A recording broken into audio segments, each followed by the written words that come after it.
રાજ્યમાં 18 અને 19 માર્ચે કમોસમી વરસાદની આગાહી કરાઈ છે। પશ્ચિમી વિક્ષેપના કારણે ગુજરાતમાં માવઠું થઈ શકે છે। 18 માર્ચે કચ્છ, દ્વારકા, મોરબી તેમજ જામનગરમાં માવઠાની આગાહી। બનાસકાંઠા, પાટણ, સાબરકાંઠામાં પણ કમોસમી વરસાદ વરસી શકે છે। 19 માર્ચે રાજકોટ, ભાવનગર, અમરેલી, ગીર સોમનાથમાં વરસાદની સંભાવના। ભરૂચ, વડોદરા, નર્મદા, સુરત, તાપીમાં પણ માવઠું થઈ શકે। રાજ્યમાં ગરમીથી આંશિક રાહત મળશે। મહત્તમ તાપમાન 35 થી 37 ડિગ્રી રહેશે। 18 અને 19 માર્ચે કમોસમી વરસાદ વરસવાની સંભાવનાઓ છે। વેસ્ટર્ન ડિસ્ટર્બન્સના કારણે ગુજરાતમાં માવઠું વરસી શકે છે અને એ દરમિયાન ગરમીથી થોડા પ્રમાણમાં રાહત અવશ્ય મળશે। કયા કયા જિલ્લામાં વરસાદી વાતાવરણ જોવા મળી શકે છે તેની વાત કરીએ તો દ્વારકા, મોરબી, જામનગરમાં 18 તારીખે વરસાદ વરસવાની સંભાવના। કચ્છમાં પણ વરસાદ વરસી શકે છે। બનાસકાંઠા, પાટણ, સાબરકાંઠામાં પણ કમોસમી વરસાદની શક્યતા। આ સિવાય 19 માર્ચે રાજકોટ, ભાવનગર, અમરેલી, ગીર સોમનાથમાં વરસાદ વરસી શકે છે। इसके अलावा एक पश्चिम विक्षोभ की संभावना है जो 18 तारीख से इफेक्ट करेगा। तो हम आशा कर सकते हैं कि 18, 19 और 20 तारीख को गुजरात रीजन और सौराष्ट्र कच्छ में कुछ एक स्थानों पर हल्की से मध्यम बारिश होने की संभावना है। सौराष्ट्र में थोड़ा सा 19 तारीख को स्कैटर्ड प्लेसेस में मतलब फ्यू प्लेसेस में उम्मीद कर सकते हैं कि बारिश हो। इसके साथ हम थंडर स्टॉर्म की भी संभावना है इसमें और हम चेतावनी इश्यू कर रहे हैं थंडर स्टॉर्म गस्टी विंड और लाइटनिंग साथ में। जो गस्टी विंड की स्पीड हम 40 से 50 किलोमीटर प्रति घंटा एक्सपेक्ट कर रहे हैं आइसोलेटेड प्लेसेस में गुजरात रीजन और सौराष्ट्र कच्छ में डे 4 और डे 5 यानी कि 18 और 19 मार्च को।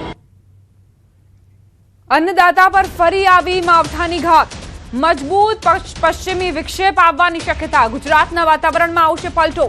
કમોસમી વરસાદને લઈ અંબાલાલ પટેલની આગાહી। 26 થી 29 માર્ચ સુધી માવઠાનો ખતરો તોડાઈ રહ્યો છે। ઉત્તર અને મધ્ય ગુજરાતમાં માવઠું થઈ શકે છે।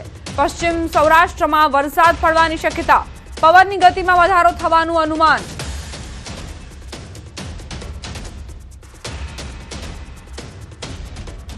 હવામાન નિષ્ણાંત અંબાલાલ પટેલે આગાહી કરી છે કે માર્ચના અંતમાં પણ વધુ એક વખત માવઠું થઈ શકે છે।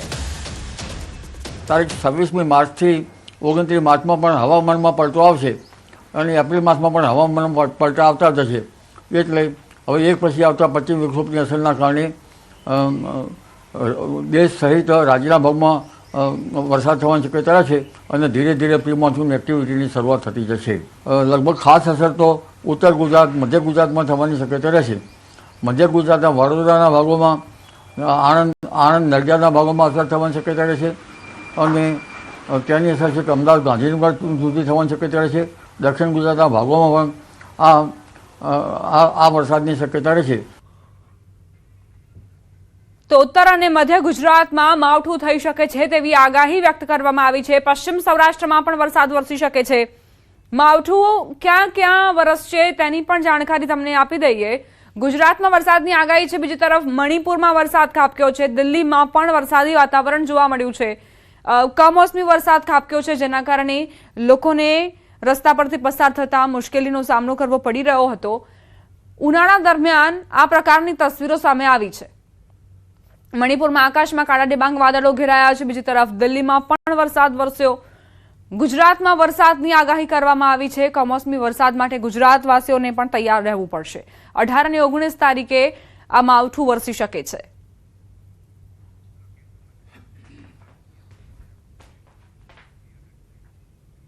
હવે આગળ વાત ગેસની માથાકૂટ વિશે।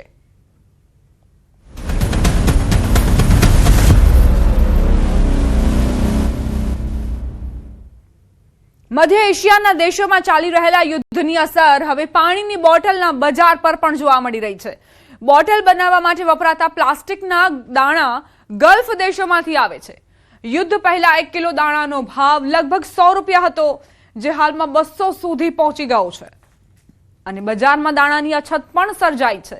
પરિણામે પાણીની બોટલની ઉત્પાદન કિંમત વધી ગઈ છે અને આવનારા દિવસોમાં પાણીની બોટલ મોંઘી થવાની શક્યતા છે। રાજકોટમાં લગભગ 20 જેટલા મોટા પ્લાન્ટ છે જેમાંથી કેટલાક રો મટીરીયલના ભાવે બંધ છે। આ પરિસ્થિતિથી પાણીના વ્યવસાય સાથે જોડાયેલા અનેક લોકોની રોજીરોટી પર પણ અસર થવાની ભીતિ છે. યુદ્ધના કારણે જે શોર્ટ સપ્લાય અને ભાવ વધારો જે થયો છે એના હિસાબે અમારા યુનિટોને ખૂબ મુશ્કેલી પડી રહી છે સાહેબ. અને હજી આવતા દિવસોમાં આના પરિસ્થિતિ રહી તો હજી આનાથી પણ વધારે ભાવ વધારો કરવો પડે મેન્યુફેક્ચરને એવી નોબત આવી રહી છે. જોઈએ તો એ હજી લાંબુ ચાલે તો 1 લીટર વાળી 80 થી 90 રૂપિયા સુધી અમારા ડીલરોને દેવી પડે એવી અમારી નોબત આવી ગઈ છે સાહેબ. રો મટીરિયલમાં અત્યારે પેલા કરતા સમજો ને ડબલ ભાવ વધારો થઈ ગયો છે સાહેબ. 100-110 ના કેજીના અત્યારે 200 રૂપિયા કેજીને ભાવ પહોંચી ગયો છે પ્રીપોમનો. ગેસ સિલિન્ડરની અછત હવે મહેસાણામાં પણ જોવા મળી રહી છે. લોકો પેનિક બુકિંગ કરી રહ્યા છે તો ક્યાં ગેસ એજન્સી બહાર લોકોની કતારો લાગી રહી છે. વહેલી સવારથી જ રાંધણ ગેસના બાટલા માટે લોકો કતાર લગાવી બેઠા છે. પરંતુ આ તરફ એજન્સી માલિકોનું કહેવું છે કે રૂટીન બુકિંગ કરતા ગેસના બાટલાનું બુકિંગ અનેક ઘણું વધી ગયું છે. લોકો પેનિક બુકિંગ કરી રહ્યા છે. વધુ પડતા લોકો એક સાથે બુકિંગ કરતા હોવાથી મુશ્કેલી પડી રહી છે. લોકો દોડીને ગભરાટમાં અહીંયા આવી જાય છે. પેનિક બુકિંગ બહુ થયું છે.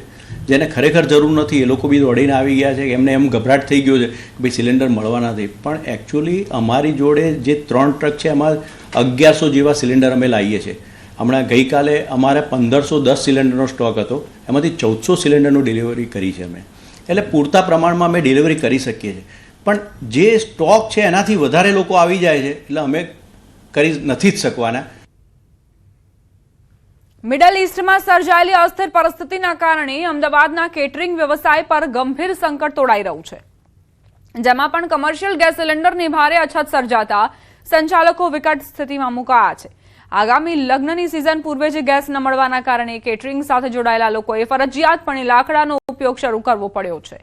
જો આ સ્થિતિ લાંબો સમય યથાવત રહેશે તો મોંઘવારી અને અછતના કારણે લગ્ન પ્રસંગના ઓર્ડર કેન્સલ કરવા પડે તેવી પણ ભીતિ સેવાઈ રહી છે. જેના કારણે સરકાર વહેલી તકે પૂરતા પ્રમાણમાં ગેસ સિલિન્ડર મળી રહે તેવી વ્યવસ્થા કરે એવી માંગ ઉઠી છે. મિડલ ઈસ્ટમાં ઊભી થયેલી તણાવભરી પરિસ્થિતિને લઈને ગુજરાતમાં પણ અસર જોવા મળી રહી છે. ખાસ કરીને કેટરિંગ સાથે જોડાયેલા લોકો છે તેની કફોડી સ્થિતિ થઈ છે. કારણ કે લગ્ન સિઝન આવનાર સમયમાં આવી રહી છે. તેની પહેલા આ પ્રકારની જો તંગી જોવા મળે સિલિન્ડર ઉપર તો ચોક્કસપણે એ વ્યવસાય ઉપર પણ સૌથી મોટી અસર જોવા મળે. જોડાયા છે કેટરિંગ સાથે જોડાયેલા ભૂપેશભાઈ, જે નીલકંઠ જે કેટરિંગ છે તેના માલિક પણ છે. ભૂપેશભાઈ, જે તણાવની સ્થિતિ ઊભી થઈ રહી છે, હાલ શું પરિસ્થિતિ આપણે જોવા મળી છે કેટરિંગ વ્યવસાયને લઈને? જે સિલિન્ડરો છે ગેસના, કારણ કે મુખ્ય પાર્ટ હોય છે તમારા વ્યવસાયને લઈને, શું સ્થિતિ છે અને કઈ પ્રકારની તકલીફો પડી રહી છે અત્યારે? હું આપના માધ્યમથી જણાવવા માંગુ છું કે હાલમાં હોળી પછીના જે લગ્ન નીકળતા હોય એમાં લોકોને ખૂબ તકલીફ પડી રહી છે. અને ગેસ સિલિન્ડરને લીધે ઓર્ડર પણ આપણે લેતા વિચાર કરવો પડે. ગ્રાહકોને હજુ એસ્ટિમેટ નથી આપી રહ્યા લગ્નના, કારણ કે બાટલાની સ્થિતિ એવી છે. આઉટડોર જવું પડે છે ત્યારે બહુ તકલીફ પડે છે. ઈસ્ટે જગ્યાઓ તો લાકડાનો યુઝ કરીને અમે ચલાવી લઈએ, પણ આઉટડોરમાં લાકડા વપરાતા નથી. ક્યાં લઈ લઈને ફરવાનું એ લોકોને? તો આ ધંધા ઉપર બી અસર પડી રહી છે. અને પૂરા ભારતમાં જે અત્યારે જે તકલીફ છે કેટરિંગ વિષયમાં, જેને તકલીફ છે, હોટલવાળા છે, કેટરિંગવાળા છે, બધાને તકલીફ આવી રીતે આવી રહી છે. સરકારશ્રીને વિનંતી કરીએ કે ભાઈ આ નાના વેપારીઓને જે કેટરિંગ્સવાળા હોય એમને કંઈક સહાય કરી આપે, એમનો કંઈક બંદોબસ્ત કરીને એમને કંઈક સપોર્ટ કરે તો વધારે સારું રહેશે.